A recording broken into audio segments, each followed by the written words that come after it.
ପାଠ 15 ଶଙ୍ଖି ବିଲେଇର ଶଙ୍ଖା। ପାଠ 15 ଶଙ୍ଖି ବିଲେଇର ଶଙ୍ଖା। ମାଙ୍କଡ଼ ଟଙ୍କା ପୁଡ଼ିଆଟି ଧରି ବଜାର ଗଲା। ଲଙ୍କା କିଣିଲା। ଦୋକାନରେ ପଙ୍ଖା ଘୂରୁଥିଲା। ଏତିକି ବେଳେ ଶଙ୍ଖି ବିଲେଇ ଛପି ଛପି ପଟେ ଶଙ୍ଖା ନେଇ ପଳେଇଲା। ମାଙ୍କଡ଼ ଶଙ୍ଖିର କାମ ଦେଖିଲା। ବାଉଳାରେ ନାଲି ଲଙ୍କାଟି ଚୋବେଇ ଦେଲା।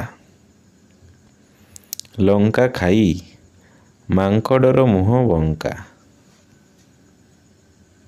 ଶଙ୍ଖି ବିଲେଇ ମାଙ୍କଡ଼ର ବଙ୍କା ମୁହଁ ଦେଖି ଫେଁ କିନା ହସିଦେଲା।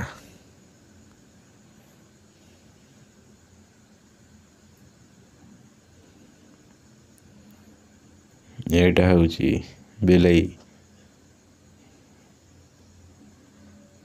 ପଳଉଥିଲା ନେଇକି। ପାଠ 15 ଶଙ୍ଖି ବିଲେଇର ଶଙ୍ଖା।